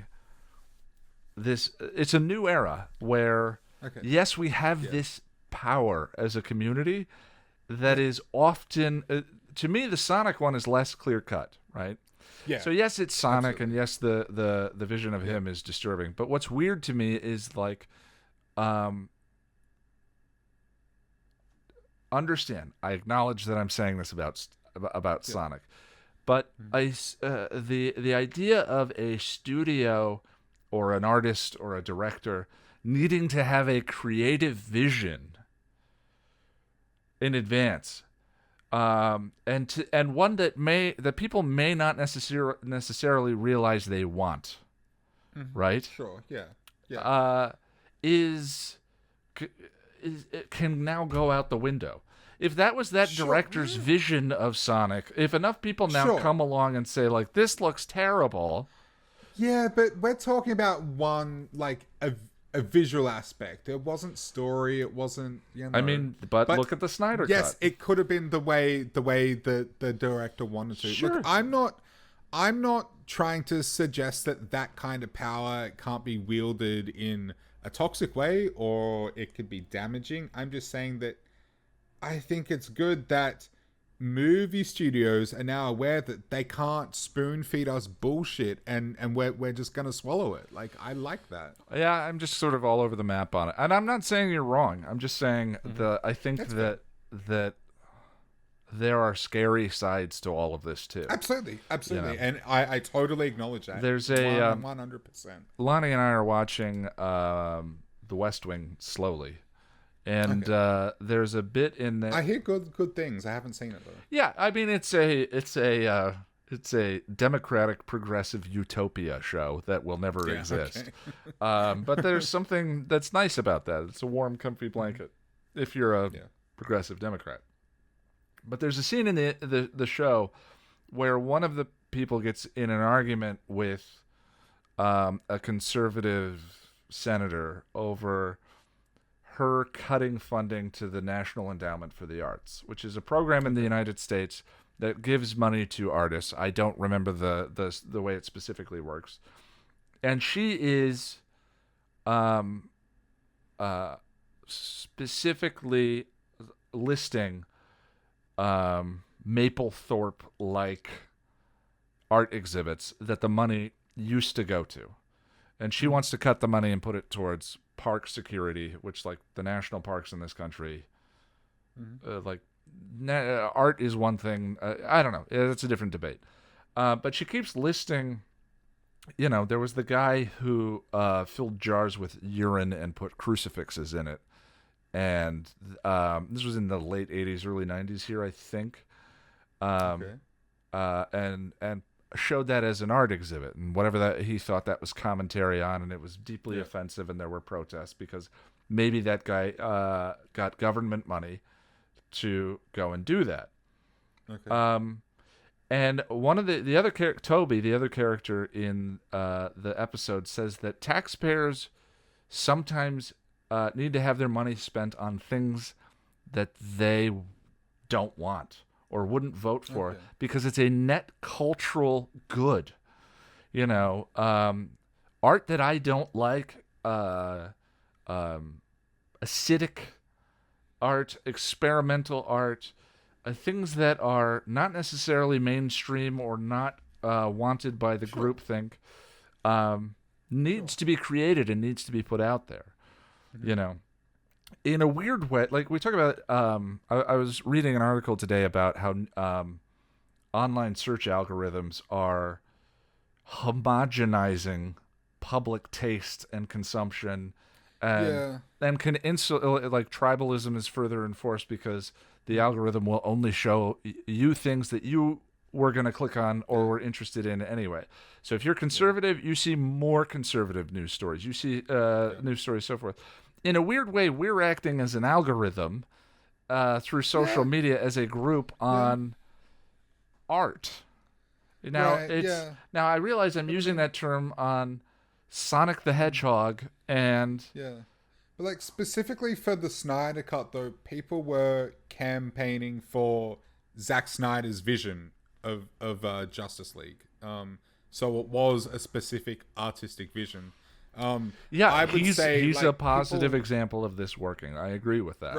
Right. It's like with season 8 of Game of Thrones, there was literally a petition for HBO and David Benioff and D.B. Weiss to basically take it back and do it again.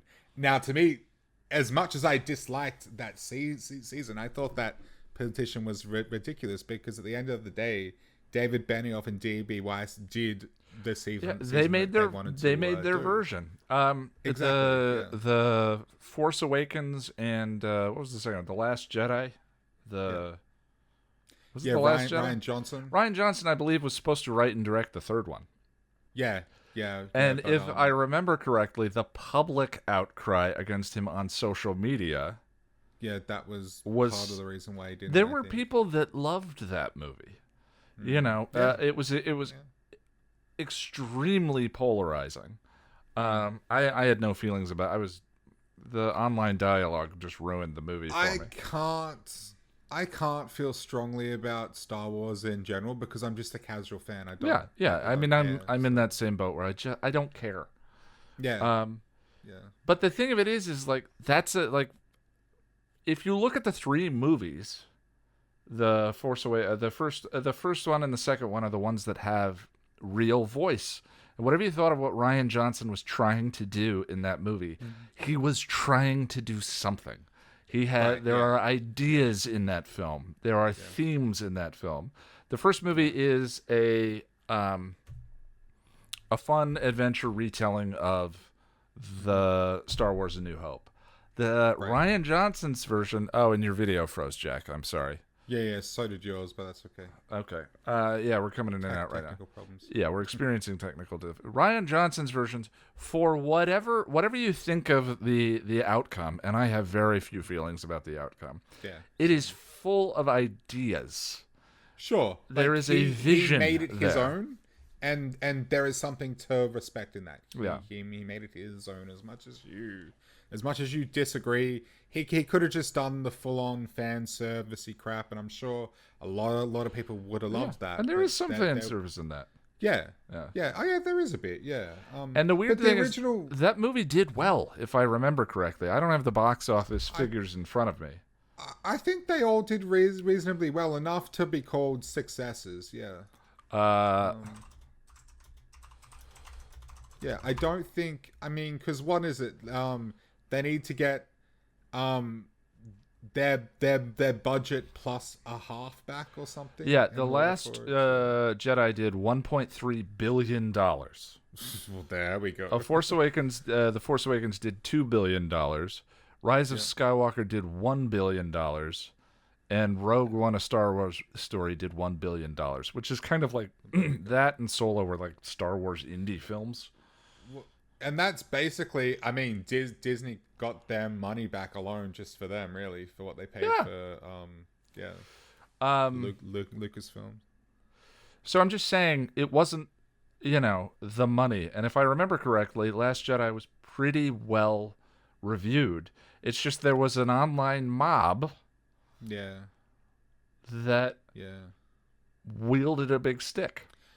See, I was surprised. And to me, that's the negative example of this mechanism that we're talking about. Yes, there are the Zack Snyder cut stories, in this. Yeah. I getcha. I was surprised when I saw The Last Jedi because I was expecting it to be awful because of all the discourse online, and I watched it and I'm like, it's fine. I mean, it wasn't great. I didn't love it, but it was fine. I didn't hate it, you know. Yeah, I heard great reviews from critics that I listen to that are very outspoken Star Wars aficionados, and then I heard negative reviews. Yeah. You know, but the thing is, like, especially culturally, and when it comes to like that sort of mob mentality, the most outraged, the people at the deepest fringe parts of the spectrum, are the ones that speak the loudest. Yeah. So let's say 75% of the ones that. Go ahead. They're also the ones that get listened to the most. Yeah. Because it's more salacious. It's more, interesting. And that mechanism of power that we're wielding on social media is not an elegant one. It's not a scalpel. Yeah. And that's why I said, like, yes, it can be wielded in such a way that's bad and damaging and negative, but I just love that we can get listened to these days. I guess I'm more afraid of it than I am inspired by it. Is kind of my feelings about it. I would say I'm the opposite. I'm more for it than I am against it.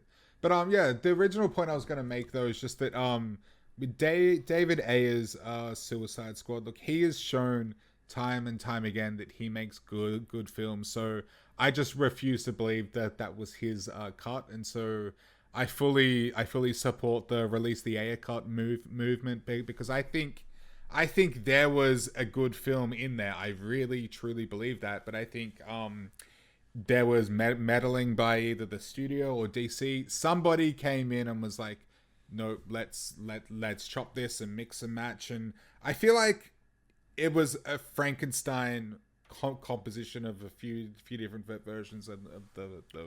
I think it actually was edited by several different studios.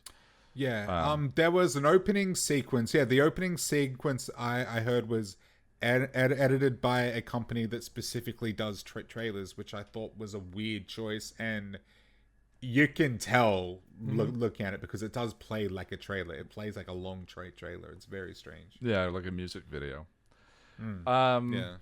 So this Suicide Squad, you're interested? I'm interested. I'm on board. I'm very excited. James Gunn, from what I saw of the trailer anyway, it looked like he knocked it out of the park, and I have faith in him, and I have faith in the studio and DC this time because of the negative reaction of the last one. I think they're too scared to screw it up again. It didn't look too. It's interesting watching that. You said the same thing that I thought when I watched it, was like, oh, this is so James Gunn.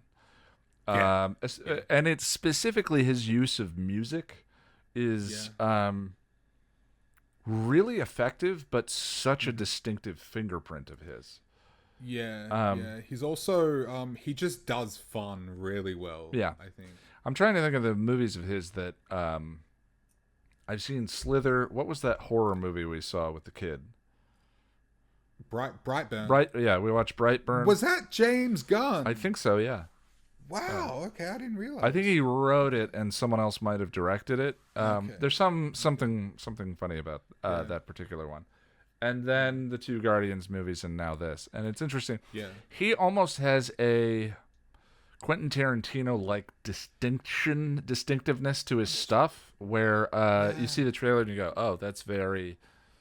and I love that it's that on superhero films. I'd be interested just to like watch Slither and then watch, say, Guardians of the Galaxy to try and pick the similarities, because to me they're night and day. I think films, because you know one's a comic book film and one's a horror movie. I think it's the sense of humor and the sensibilities. Right, because Slither is very tongue in cheek, isn't it? Yeah. I haven't seen it in a long while, but it is from what I remember. Yeah, I'm interested. I I didn't love Deadpool, the super graphic, violent approach. See, I'm into that stuff. I'm You big know, on no, the I am. I'm big on the feels and the hero's So am journey I. I and mean, stuff you can like like that. both. Yeah, well, I like Yeah. one and not the other is what I'm saying. Yeah. Yeah. So, and I we watched Guardians, and I kind of remember Guardians not really connecting with me, and I watched it, and there are feels moments in there. Yeah. In both of those movies, there are, I'm Mary Poppins, y'all. There are, Yeah. See, I found Deadpool 2 to be vastly more emotionally resonant than. yeah, it has the end of it, one. so I don't know Yeah. why those movies don't connect with me, but they, compared to the other ones, yeah, they don't. I kind of struggle with it. To me, Civil wonder War, if, the two last Cap movies are still the pinnacle of the MCU. I would say, like, feelsy with the MCU. I mean, the end of Endgame gets me, like Tony Stark and then Cap. That sucks me in big time. And Infinity War as well, I guess. And those are all really earned. Really, I don't know. I'm interested. I think I understand the negative discourse surrounding Endgame. I mean, I get it, but for me, it just it worked as a good payoff for me, so that's why I liked it. Yeah. But yeah, sorry, Suicide Squad. Yeah, I'm down. I'm excited. Yeah, it looks good to me. Before we get into the fanfic reading, I just want to let you know that I'm at Ian Nittram on Twitter. And I'm at lack of surprise 1. That's all one word with the number 1 at the end. If you'd like to support the podcast and keep us flush with fear of failure and dissonant Austen experiences, you can do so at patreon.com/passionofthenerd. With the $5 and up club, you can join us in the hangout on April 3rd, 5 p.m. Eastern time for the rewatch, then 6:30 for the hangout itself. We will be watching and talking about Buffy Season 5, Episode 7, Fool for Love. We limit the seats in the conversation to 10 people, so check the Patreon page for when to join. If you can't make it, the replays can be found on a playlist over on the main channel. You can also help us out by grabbing yourself something from passionofthenerd.com/store. T-shirts, hoodies, mugs, phone cases, all that stuff you'd expect to find. You can grab yourself something, and that would help us out a bunch. All right, let's go to the fanfic reading now. Here is Gone by Terri Botta, Chapter 42. Buffy walked over to Tara, who was sitting vigil over her lover and the catatonic vampire. Any change? Tara shook her head. No, I'm sorry, Buffy, but I'm sure Willow is doing everything she can to bring Spike back. It just might take some time. We don't have time, and every minute Glory has Dawn, the less of it we have. Tara frowned. I know, but... Buffy, Giles called. Turning her head, the Slayer looked at her watcher and sighed. Let me know if she so much as twitches, she said to Tara. Tara nodded and gave her a watery smile. What did you find? She asked. Giles hesitated, then haltingly answered, Well, according to these scrolls, there is a better way to stop Glory. Buffy waited for him to continue, but when he finally did, his voice was awkward and unsure. I'm afraid it... Buffy, I've read these scrolls very carefully. There's not much margin for error. Do you understand what I'm saying? Might help if you actually said it, she replied dryly. Glory plans to open a dimensional portal by way of a ritual bloodletting, he told her sadly. Dawn's blood. Yes. Once the blood is shed, at a certain time and place, the fabric separating all realities will be ripped apart. Dimensions will pour into one another with no barriers to stop them. Reality as we know it will be destroyed, and chaos will reign on Earth. So how do I stop it? The portal will only close once the blood is stopped, and the only way for that to happen is... He paused, then looked directly at Buffy and said grimly, Buffy, the only way is to kill Dawn.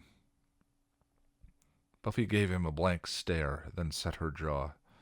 Not an option. Give me something else. Buffy, we might not have any choice. Explain it to me again, she insisted, calmly and slowly. The key was living energy. It needed to be channeled, poured into a specific spot at a specific time. With all attendant ritual, of course, the energy would flow into that spot, the walls between dimensions would break down, it stops. The energy is used up and the walls come back. Glory uses the time to get back to her dimension, not caring that all manner of hell will be unleashed on Earth in the meantime, Giles answered. But only for a little while, right? The walls will come back. No more hell, Anya interrupted. But that's only if the energy is stopped. And now that the key is human, it is dawn, Terra replied, proving to the others that she was listening from her spot on the floor. The blood flows. The gates will open. The gates will close when it flows no more, Giles recited from the scroll. That will be when Dawn is dead. Why blood? Why is it Dawn's blood? Why couldn't it be like a lymph ritual? Xander huffed, upset. Because blood is life, Terra whispered. There was a pause as everyone digested what she had just said. Then Buffy moved on. Okay. Pretty simple math here. We stop Glory before she can start the ritual. There's still a few hours, right? If my calculations are right, but Buffy, I don't want to hear it. I understand that, he tried again. No, you don't understand. We're not talking about this, she yelled. Yes, we bloody well are, Giles yelled back, standing up. If Glory begins the ritual... If we can't stop her... Buffy stepped up to him, defiant and enraged. Say it! Come on, we're bloody well talking about this. Tell me to kill my sister. She's not your sister, he reminded softly. No, she's not. She's more than that. Buffy stopped, trying to find the right word. More than family. My sister, my daughter. She's your sister and your daughter? Xander said, confused. She's me. The monks made her out of me. I hold her and I feel close to her than... It's more than just memories they built. It's physical. It's... Dawn is a part of me. The only part that I... She stopped, unable to go on. Terra left her place by Willow and Spike's side and came over to hug her. We'll stop this. We will, the young witch promised. Buffy, if the ritual starts, every living creature in this and every other dimension imaginable will suffer unbearable torment and death, including Dawn, Giles said sadly. Then the last thing she'll see is me protecting her. Giles shook his head. You'll fail. You'll die. We all will. I'm sorry. I love you all, but I'm sorry. Anya raised her hand. Okay, all in favor of stopping Glory before the ritual. Suggestions, ideas, time's a wasting. Oh, Willow. I bet Willow's got some dark spell at brewing. Make her a toad, little hoppy toad, and then we'll hit her with a hammer. What about Ben? He can be killed, right? I mean, I know he's an innocent, but, not like Dawn innocent. We could kill a regular guy, Xander offered, then hung his head with Giles when Giles looked at him. God. It's doubtful he'll survive again this close to the ritual, especially after the knight's failed assassination attempt. We have to expect it's Glory we're dealing with, Giles countered. Anya began to panic. Well, somebody come up with something. Should we join essences and become Super Slayer again? Xander suggested. That worked against Frankenbot, but to kill a true god, I don't think it's enough, and I need you guys conscious, Buffy replied with a sad shrug. But we don't have to kill her, just stop her from performing the ritual. I mean, there's just one time she can do it, right? Terra said. Yeah, we get her on the ropes. We just got to keep her occupied until it's too late, Xander enthused. Okay, but I'm still not hearing enough ideas. She's a god. Let's think outside the box. Anya, apart from your incredibly uninfectious enthusiasm, have you anything to contribute? Any ideas on how to fight a god? Giles commented testily. How about we don't pick on my... Xander began, but Anya cut him off. The Dagon sphere, the ex-demon piped up. Sorry?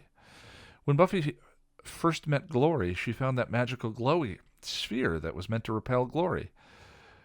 We've got it in the basement. It might drive her back or hurt her. Oh! She ran across the room and waved at the troll hammer. And Olaf the troll god's enchanted hammer. You want to fight a god? Use the weapon of a god. Buffy crossed to it and picked it up, hefting it easily. I like this. Built for squashing, Anya cheered, waving her fist. Good heft to it. I might just have to do some damage with this. Thanks, Anya. Here to help. Want to live, came the simple reply. Well, we have some ideas and a little time to come up with some more. Could give Glory a decent run, but Giles said. They all looked to where Spike still lay motionless and staring with Willow, her eyes closed, sitting cross-legged next to him.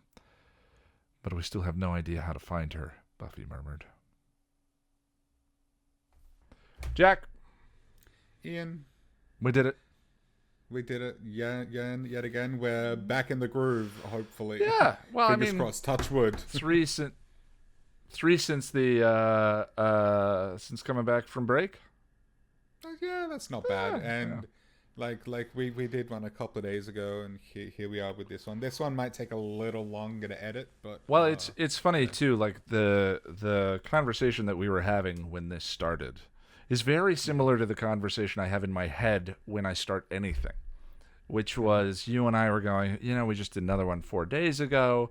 Not a lot has happened. Like, we don't have a lot to talk about, so on and so forth. And then we start doing the groundwork, nitty gritty, small decisions, doing the next thing, doing the next thing, doing the next thing.